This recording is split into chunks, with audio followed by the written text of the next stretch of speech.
Hi there, everybody. It's Chef Martin once again from the ThermoWorks Barbecue Patio, and today we're bringing the heat with multi-barbecue award champion Heath Riles. You've probably heard of him, and he's here today to cook some delicious ribeye steaks with us.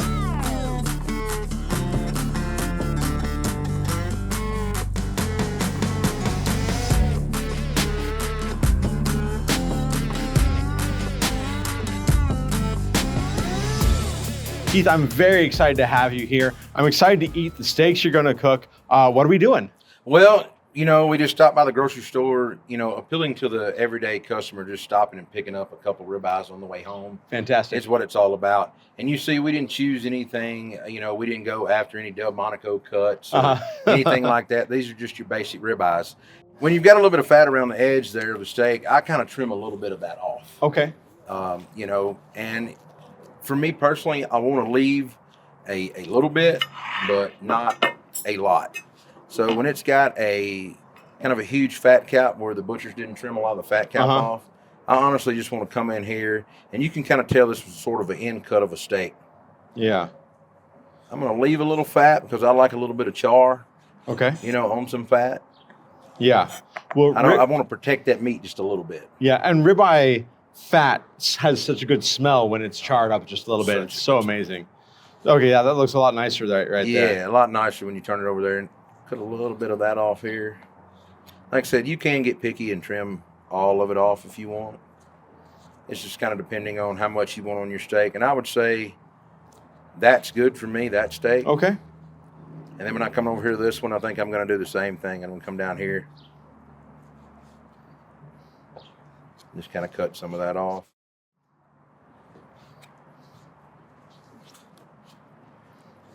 You always want to flip them over also because the fat, the way it runs at an angle, you're always going to be able to go down and get a little more there. That makes sense. I think that's all. Check both sides of it, yeah. That's all I'm going to do there. Now, okay. Some of your competition steak guys would tie their steak up and make them look like hockey pucks and all that. At home, I don't worry about all that tight.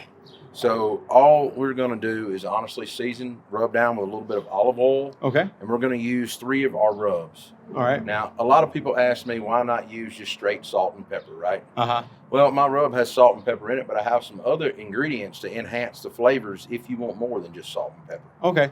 So you don't have a problem with salt and pepper, but you just want sometimes a little bit more. I just want to enhance. My garlic butter rub has a little bit of garlic in it, a little bit of butter buds, onion powder. They all go very well with salt and pepper. And when you marry those flavors together, to me, over hot coals, it just works. That sounds fantastic. All right. Let's get a little bit of olive oil here. All right.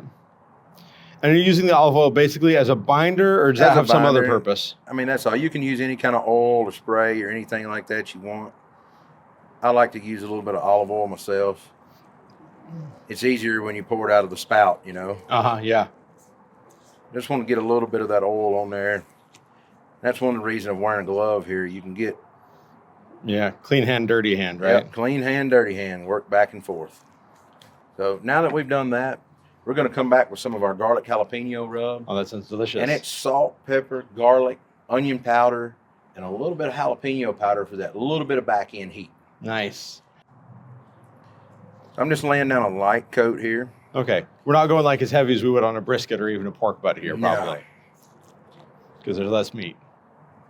It's really light, right? Uh-huh. Now, I'm going to come back. I also make a garlic butter. Okay. Now, it's got, bigger chunks. It's got butter buds in it. It has 3 types of garlic in it. So it's got a little bit more of a coarse ground, what some of your people look for in a coarse ground steak rub. As you can see as I put it on here. Oh, yeah. Got a little bit of parsley in it, too, just a tad. Do I see some pepper flakes there, too? Some pepper flakes. Oh, yeah. So this gives it the look of more like a Montreal seasoning, just a little bit. It's kind of got that texture-wise as a Montreal, probably not look, but that texture-wise. And then my beef rub here is salt, pepper, garlic, a little bit of color from the paprika. And so, you want that steak to have a little bit of color. And you see it's got a little bit more coarse ground in it. Oh, yeah. Now, I like a good salt and pepper, crust on my steaks, as I like to say. I do too.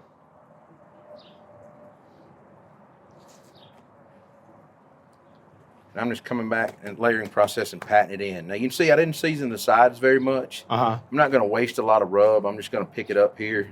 Okay. Roll it around here in it and try to season the sides. Just kind of pick up whatever fell off, but not worry about it too much. Well, I'm not trying to over season it. Like I said, you can see we still get a good coverage on everything. And so keeping it like that, I just don't want to over season, like I say. That's fair. Yeah, just want to put just the right amount. Totally. So, and believe me, anybody can adjust the seasonings to whatever they like. This is just how I tend to do it. Well, you ready to get over here to the so grill? What's the situation on the grill? What do we got set up? All right, so going over to the grill, we've set up the PK grill. We fired it up with some lump charcoal. We've got a 2-zone fire. So what we're going to do, we're going to sear our steaks. Okay. Then we're going to get our ThermalWorks dot in it, square dot. We're going to put it in both steaks, run it up to 128 degrees, move it off over to the cold side, and let them finish off. Okay. And when you do a steak like that and then pull them off to me and put a little bit of pat of butter on them to rest, it seems like you're just cooking a great steak. So yeah, let's take a look. We've got that 2-zone cook ready to go here, huh? Yep. You can see we've got our lump charcoal here, cherry hot. We've got to go ahead and get our steaks on. Get that sizzle.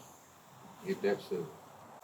And you can see I kind of mash them down. Now I'm going to get that grill lid shut for honestly about 1.5 to 2 minutes. Okay. I'm going to let it go. Then I'm going to rotate it to get a little more char around, make sure I'm getting some even heat distribution. Then we're going to flip them after about 2 minutes after that. Okay, great. We're about 2 minutes in now. I'm going to look at our steaks here, right where I want to be.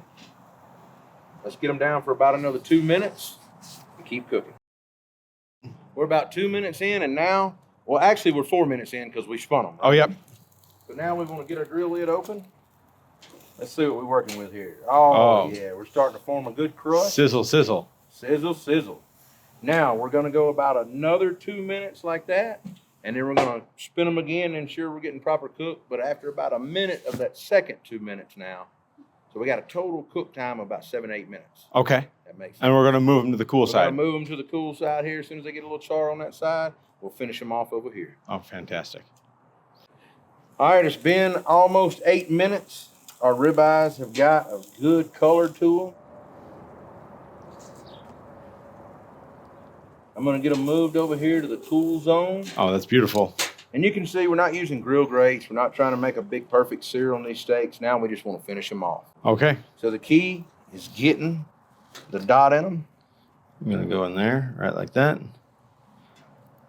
And there, right like that. We got these new thin needle probes. They're great for cooking steaks. They are. And we're at 121 and 124 degrees there. And so remember, that's why we moved them off the fire, went to the zoo zone, got these in. That don't seem like a lot, but those few degrees, making sure we pull that steak at the right doneness, always sure a good piece of meat. That's going to be our thinner steak already done. Let's get this up on the cutting board. All right. All right. Other ones. And our other one's hitting now. All right. Let's get it off. Now, the last final step we want to do is put a pat of butter on and let them rest for at least 5 to 8 minutes. And then we're going to come back. Now, we can tin them with some foil or a pan or anything to go over them just to shade them. And we'll be back, let them rest. We're going to cut in these things and see what we cooked. Can't wait. Well, we've had a 5-minute rest. Let's see where we're at.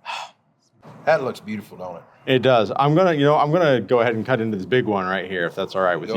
Go ahead. That salt pepper crust on there. Oh, look at that. Look at that beautiful color there. Oh, I'm going to go ahead and dip that in some of the butter. Good medium rare to medium right there. Mm. Mm-hmm. Oh, don't leave me out. Don't leave me out. Mm.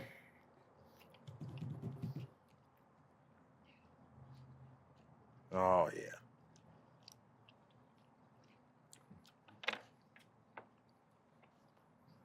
So I'm getting all that garlic flavor that I want, so much pepper, a little bit of heat, just a little bit of heat from the jalapeno one. But it's not overdressed. I can taste the beef. I can taste what I'm here for, you know? Well, a lot of people really under-season their meat, and it's just my opinion. You can kind of see a lot of people probably say I went heavy. But when you're grilling and flipping a steak, and whether you're doing a 2-zone fire or the just steady flip method or a competition steak or whatever, your rub kind of comes out as the steak is pushing moisture out of it. So if you're kind of not a little bit seasoned heavy, in my opinion, you're not going to get that pepper note you're looking for in the back end or that salt pop. Well, and I am like, I can still taste the pepper, and I love that. I love to taste that pepper when I'm eating a steak. And, you know, the butter is obviously just, you know, I mean, who's going to complain about a little pat of butter on their steak? Well, I don't know about you, but at my grandmother's table, when I was coming up, there was 3 things always on the table. Salt, pepper, and butter. Yeah. At all times. As it should be, as it should be. Well, Heath, thank you so much for coming and teaching us how to cook steaks in this way, like you do at your home for your table.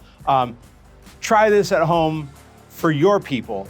You know, make this for your family, make this for yourself, share it with others. If you've enjoyed this video, we hope you'll consider subscribing, get more content like this.